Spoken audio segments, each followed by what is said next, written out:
अस्सलाम वालेकुम नाज़रीन, मैं आसिफ अली और आप देख रहे हैं हमारा हफ्तेवारी प्रोग्राम लाइव डेस्क। इस प्रोग्राम के तहत हम मुख्तलिफ शुबहात से ताल्लुक़ रखने वाली शख्सियतों को आपके रूबरू करते हैं, हमारे स्टूडियो में मदऊ करते हैं ताकि आप उनसे मुस्तफ़ीद हो सके, ताकि आप उनसे सवालात कर सकें।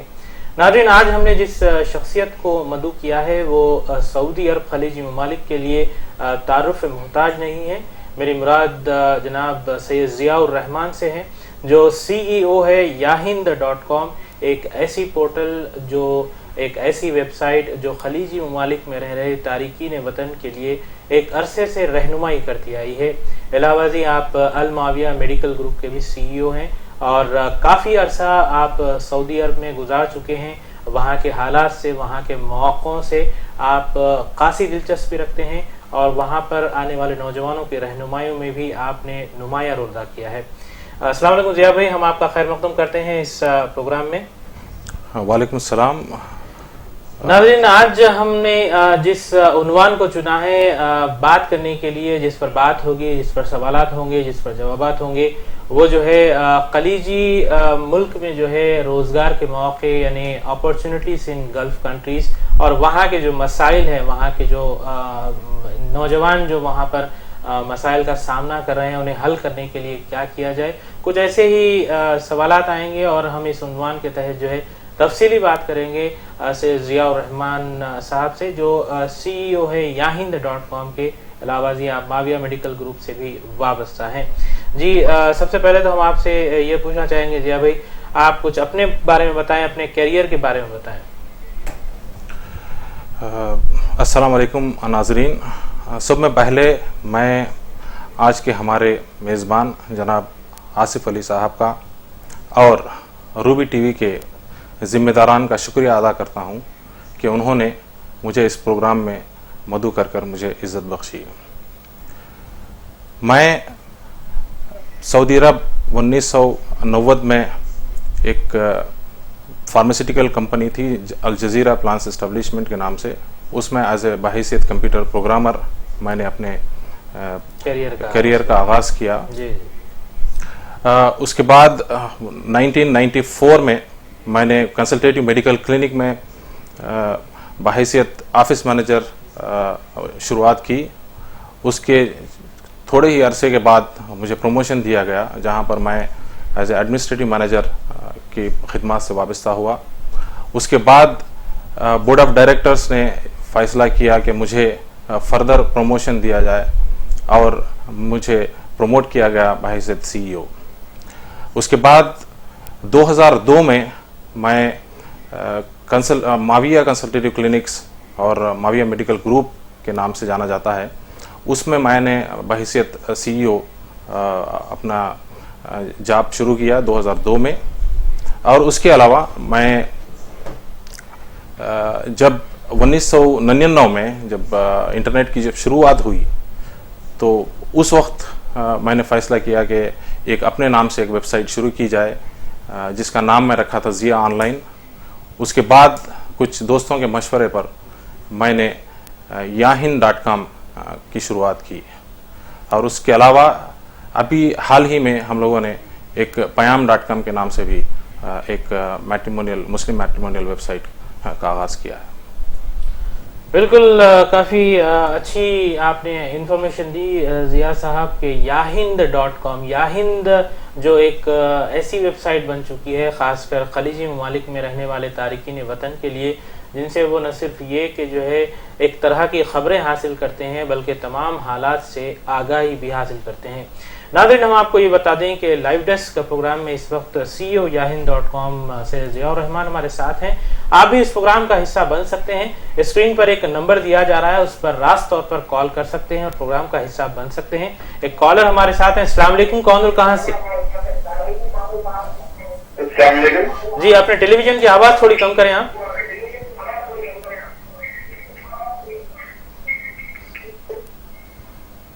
जी, आपकी आवाज आ रही है, अपना सवाल करें।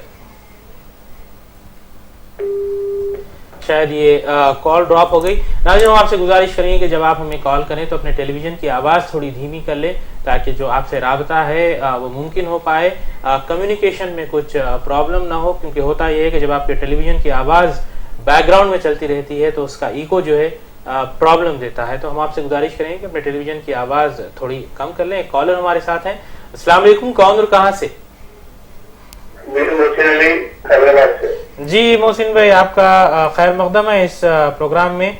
क्या पूछना चाहेंगे आप? CEO yahin.com से जियाउर रहमान इस वक्त हमारे साथ हैं स्टूडियो। सबसे पहले मैं जियाउर रहमान साहब को मुबारकबाद देता हूँ कि वो मैड्रिड से आए। जी, मेरा सवाल ये है कि सऊदी अरबिया में मेडिकल फील्ड में अपॉर्चुनिटी कौन कौन से जॉब्स के अंदर है? जी, आप मेडिकल फील्ड यानी शोबे तिब के बारे में जानना चाह रहे हैं कि वहां पर जो अपॉर्चुनिटीज है, वहां पर जो मौके हैं वो किस तरह के मौके हैं? जी बिल्कुल, इस सिलसिले में बात करेंगे। मुझे और कोई सवाल आपका? जी नहीं, शुक्रिया। जी भाई, आपने पूछा है कि जो है शोबे तिब यानी मेडिकल फील्ड में इस वक्त जो मौके मुयसर हैं, खासकर सऊदी अरब की ये बात कर रहे हैं, खलीजी ममालिक का अगर हम जिक्र करें तो इस सिलसिले में क्या कहना चाहेंगे? मोहसिन साहब ने बहुत अच्छा सवाल किया है। इस वक्त सऊदी अरब में काफ़ी अपॉर्चुनिटीज़ हैं मेडिकल फील्ड में। ख़ास तौर पे हिंदुस्तान के डॉक्टर अपनी क्वालिटी की वजह से जाने जाते हैं, क्योंकि हमारा यहाँ का जो एजुकेशनल जो सिस्टम है, एजुकेशनल बैकग्राउंड है, उस सिस्टम ने सारी दुनिया में हिंदुस्तान के डॉक्टरों ने अपना लोहा मनवाया है। तो डॉक्टर्स एक तो जनरल फिजिशियंस होते हैं, उसके अलावा सुपर स्पेशलिटीज़ और स्पेशलिटीज़ होते हैं, जैसे बहुत सारी स्पेशलिटीज़ हैं। गायनिक है, आर्थो है, ओबीगायनी है, अपने जनरल मेडिसिन है, गैस्ट्रोएंटरोलॉजिस्ट है, फिर डेंटल में जो है ना सब स्पेशलिटीज है, जैसे आर्थो डेंटिस्ट है, पेडियोडेंटिस्ट है। इस तरह जो है ना डॉक्टर्स की तो काफ़ी डिमांड है ही। उसके अलावा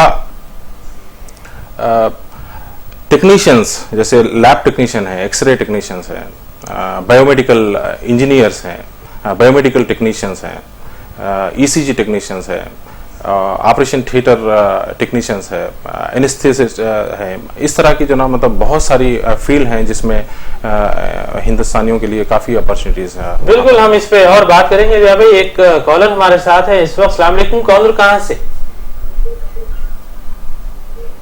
अस्सलाम वालेकुम जी, आपकी आवाज आ रही है, अपना सवाल करें आप।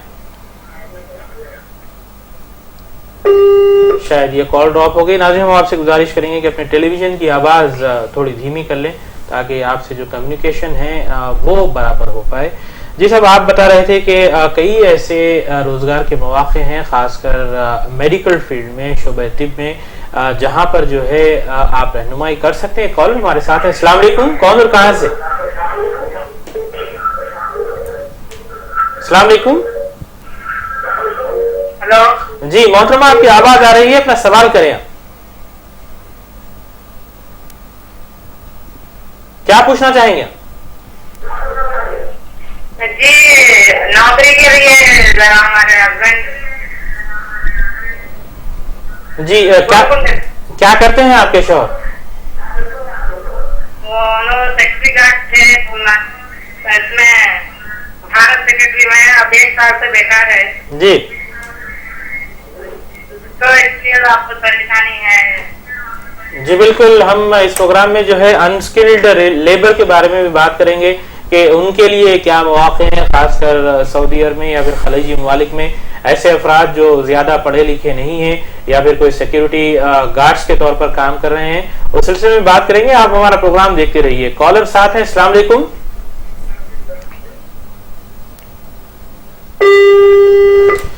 जी भाई, तो हम बात कर रहे थे मेडिकल फील्ड की। आपने बताया कई ऐसे प्रोफेशंस हैं जिनकी जो है वहां पर मांग है। अनस्किल्ड लेबर्स का जो मार्केट है, इस ताल्लुक से आप क्या कहना चाहेंगे कि कई ऐसे अफराद हैं जिनके पास जो है हालांकि हुनर है, लेकिन होता यह है कि उनके पास एजुकेशन नहीं होने की वजह से वो किसी ना किसी वजह से जो है दे आर लैकिंग बिहाइंड। तो इस सिलसिले में क्या कहना चाहेंगे?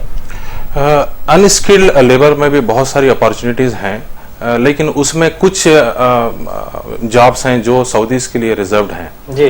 जैसा मोहतरमा ने सवाल किया कि उनके हस्बैंड सिक्योरिटी गार्ड थे, और अगर वो सिक्योरिटी गार्ड का अगर जॉब अगर देख रहे हैं सऊदी अरब में खास तौर पे, तो ये जो जॉब है वो सऊदियों के लिए मुख्तस है। तो उसके लिए वो कोशिश ये करते हैं ऐसे जनरल लेबर वो जा सकते हैं, या फिर जो दूसरे एज ए सेल्स मैन है या फिर ड्राइवर है, इस तरह की बहुत सारी अपॉर्चुनिटीज हैं, उस पर वो कोशिश कर सकते हैं। बिल्कुल। एक कॉलर हमारे साथ है। अस्सलाम वालेकुम। कॉलर कहाँ से? मैं यहाँ शादी बोल रही हूँ,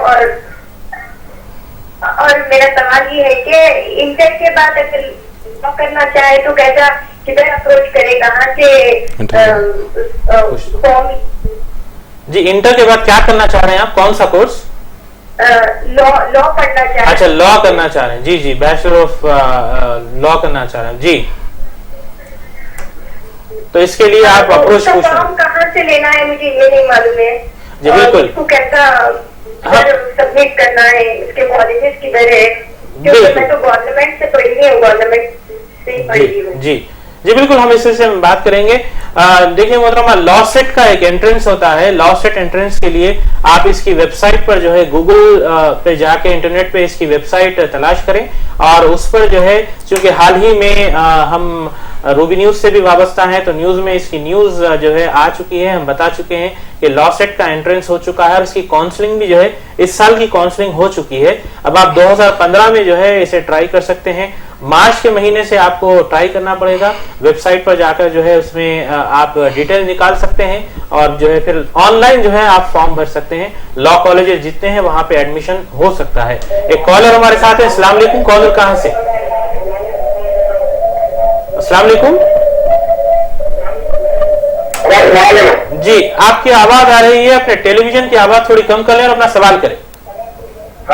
जी, आपकी आवाज आ रही है। वालेकुम सलाम मोहतरम, आपकी आवाज आ रही है, अपना सवाल करें।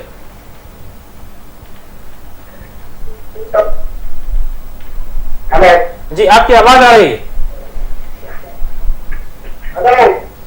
शायद ये लाइन ड्रॉप होगी। जी, एलएलबी के बारे में जैसा कि मोहतरमा ने पूछ रहा था जिया भाई, वहां पर कुछ ऐसे कानूनी नशिस्तों की कुछ गुंजाइश है, कानूनी यानी जॉब्स वगैरह की, या वहाँ का सिस्टम जो है पूरा बिल्कुल अलग है? एक हम ये बात जारी रखेंगे। कॉलर साथ हैं। अस्सलाम वालेकुम। कॉलर कहाँ से? जी मोहतरम, आपकी आवाज आ रही है। कौन साहब और कहाँ से? जी, मेरा लड़का मेडिकल फील्ड में है जी। किया जी, उन्हें सऊदी अरब जाना गया है, उसकी वहाँ पर एग्जाम लिखना, उसको फील्ड मिलना है बोल रहे हैं लोग जी। तो उनकी जॉब मिलना है जी। लैब सर्जन आपने बताया? लैब टेक्नीशियन किए हुए हैं। अच्छा, लैब टेक्नीशियन किए हुए जी, बिल्कुल काम भी किए हुए हैं जी जी। जो है एग्जाम भी लिखे, जो है राइट वर्ड लगाया उनको जी, और जो है उनको डिग्री के लिए बीएससी किए हुए हैं, 70-80% मार्क्स आए हुए हैं उनको जी जी जी। और सऊदी अरब जाना चाहे, गए उनको सऊदी अरब, उनको फील्ड वो नहीं मिली, दूसरी फील्ड मिल गई है, क्योंकि उनको एग्जाम लिखना बोल के बोले। अच्छा उनको एज जो है उनकी 23 एज है उनकी। अच्छा, तो क्या एज है उनमें, ऐसा लिख सकते हो?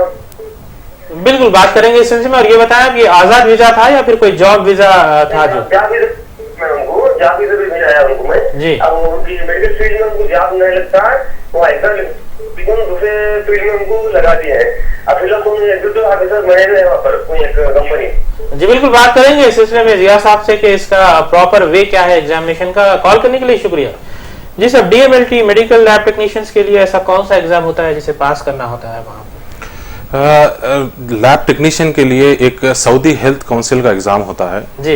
उसके लिए रिक्वायरमेंट ये है एमएलटी करने के बाद में कम से कम 3 साल का तजुर्बा होना चाहिए जी। अक्सर हमारे नौजवान यही गलती करते हैं कि जैसे उनका एजुकेशन कंप्लीट हो जाता है वो खलीज ममालिक की तरफ का रुख करते हैं जी। मैं उनको ये मशवरा दूंगा कि वो अपनी एजुकेशन कंप्लीट करने के बाद वो कम से कम यहाँ पर 2-3 साल एक्सपीरियंस गेन करें जी। उसके बाद सऊदी अरब या किसी दूसरे खलीजी ममालिक का रुख करें जी। तो वहाँ जैसे अभी जो साहब जो सवाल कर रहे थे आपसे कि उनका लड़का एग्जाम नहीं लिख पाया, मेरा जहाँ तक ख्याल है वो सिर्फ इसलिए नहीं लिख पाया होगा क्योंकि उसका एक्सपीरियंस नहीं है। और दूसरी चीज ये है कि ये जो सऊदी हेल्थ काउंसिल का जो एग्जाम है वो आप इवन हिंदुस्तान से आप दे सकते हैं। आप यहाँ से जाने से पहले भी आप जो है यहाँ पे उसका एग्जाम लिख सकते हैं। तो उसके लिए भी रिक्वायरमेंट वही है कि आप कम से कम 3 साल का तजुर्बा जरूरी है। बिल्कुल, तजुर्बे की बुनियाद पर ही जो है खासकर आपने बताया कि सऊदी हेल्थ काउंसिल का जो एग्जाम है वो जो है पास करना जरूरी होता है, जबकि उन्होंने उम्र सिर्फ 23 साल बताई, तो मैं समझता कि इनके पास 3 साल का ऐसा कोई एक्सपीरियंस वगैरह होगा। बहरहाल जैसा कि मोहतरम अभी उन्होंने बताया कि आप अपने लड़के को इत्तला दे सकते हैं। कॉलर साहब हैं, अस्सलाम वालेकुम।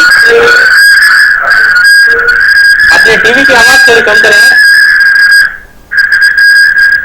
शायद कॉल ड्रॉप हो गई। नाज़रीन, हम आपसे गुजारिश करेंगे कि जब आप कॉल करें तो अपने टेलीविजन की आवाज़ थोड़ी धीमी कर लें, या फिर होता ये है कि आप टेलीविजन के करीब रह के कॉल करने की कोशिश करते हैं ताकि आपकी आवाज़ भी जो है टेलीविजन में आए, तो इससे कम्युनिकेशन प्रॉब्लम होता है। अस्सलाम वालेकुम, कौन और कहाँ से? जी, आपकी आवाज़ आ रही है मोहतरम, क्या पूछना चाहेंगे आप? हाँ जी, मैं भावनगर से बात कर रहा हूँ जी। ये अपना 7 क्लास पास हुए तो पासपोर्ट बनता हो रहे हैं, 10 क्लास पास है तो बनता हो रहे हैं जी। ये अपना कुछ है मशवरा कुछ? जी, आपकी पढ़ाई कितनी है? मेरी पढ़ाई नहीं है, 0 है मेरी पढ़ाई। जी बिल्कुल, देखिए पासपोर्ट बनाने के लिए जो है ऐसा कोई लुज़ूम नहीं है कि आप पढ़े लिखे हों या फिर जो है आप इंटरमीडिएट डिग्री हो। आप अगर पढ़े लिखे नहीं भी हैं तो आप पासपोर्ट बना सकते हैं। होता यह है कि सिर्फ जो है आपका अंगूठा लिया जाता है साइन की जगह, सही है। तो आप जो है पासपोर्ट बना सकते हैं, इसमें ऐसा कोई मसला नहीं है। आपको एफिडेविट देना पड़ेगा एक, उसमें जो है आपका शायद अंगूठा जो है यूज होगा साइन के बजाय, तो आप इसको नोट कर लें। एक कॉल हमारे साथ है। अस्सलाम वालेकुम। वालेकुम अस्सलाम। जी मोहतरमा। हाँ, मेरा सवाल अभी मैं करी थी, तो इसका फॉर्म कहाँ से लेते हैं? जी देखिए, लॉसेट का फॉर्म कहाँ से लेते हैं? इसका जो है आजकल जितने एंट्रेंस एग्जाम्स हो रहे हैं इसके लिए जो है फॉर्म्स आपको बाहर से लेने की जरूरत नहीं है, इंटरनेट ही पर जो है आप अपलोड कर दे सकते हैं। आप अपनी इंफॉर्मेशन देके जो है उसी में जो है सबमिट कर दे सकते हैं। फिल वक्त जो है एंट्रेंस के लिए आप सिर्फ एंट्रेंस की बात बता रहा हूँ मैं, उसके बाद जब कॉलेज में एडमिशन लेंगे आप तो तब आपको जो है फॉर्म भरनी होगी, बहुत सारे प्रोसीजर्स होंगे, लेकिन आप जो है पहले उसकी इंफॉर्मेशन निकालें। लॉसेट जो है आप मारिए उसमें गूगल में, आपको सारी इंफॉर्मेशन आ जाएगी। कॉल करने के लिए शुक्रिया।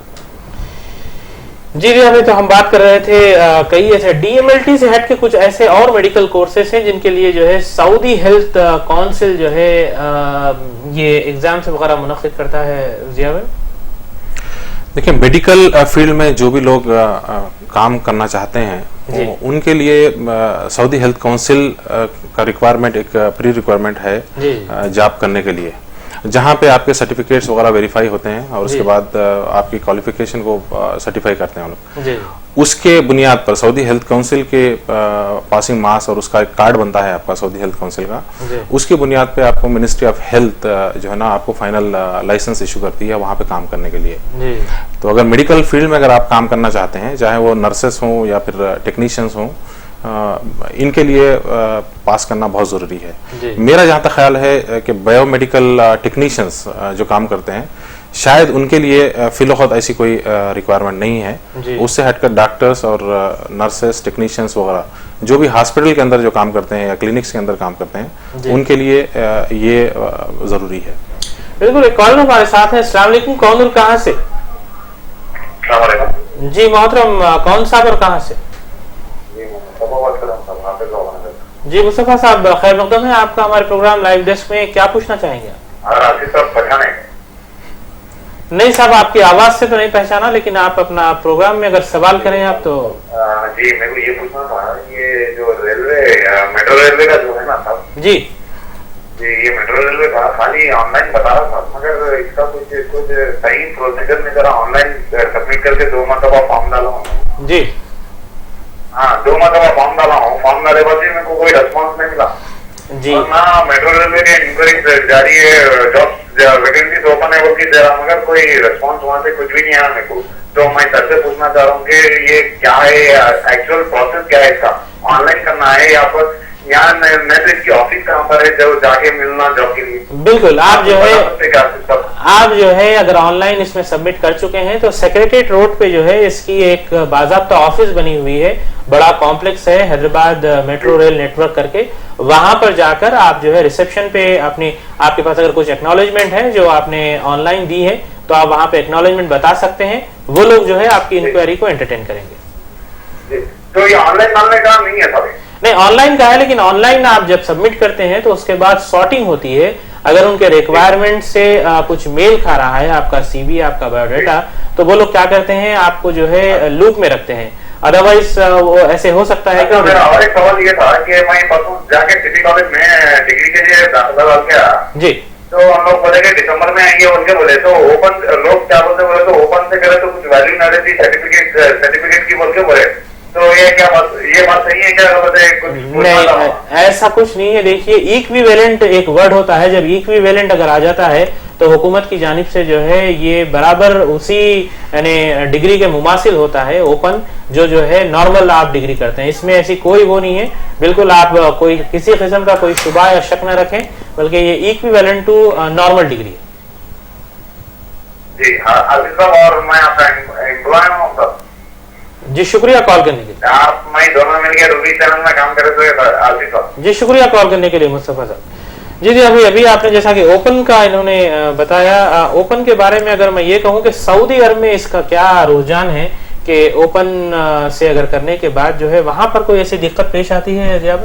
नहीं, मेरा जहाँ तक ख्याल है ऐसी कोई दिक्कत नहीं आती। जिसमें आपके सामाइन ने 2 सवाल किए थे, एक साहब जो बालनगर से सवाल किए थे जो जिनकी एजुकेशनल क्वालिफिकेशन नहीं है, और दूसरा मुस्तफ़ा साहब ने भी एक अच्छा सवाल किया जो ओपन यूनिवर्सिटी से अपना ग्रेजुएशन कंप्लीट करना चाह रहे हैं। ये बहुत अच्छी बात है। पहले मैं जो बालानगर के साहब जो सवाल किए थे मैं उनका जवाब देता चलूं।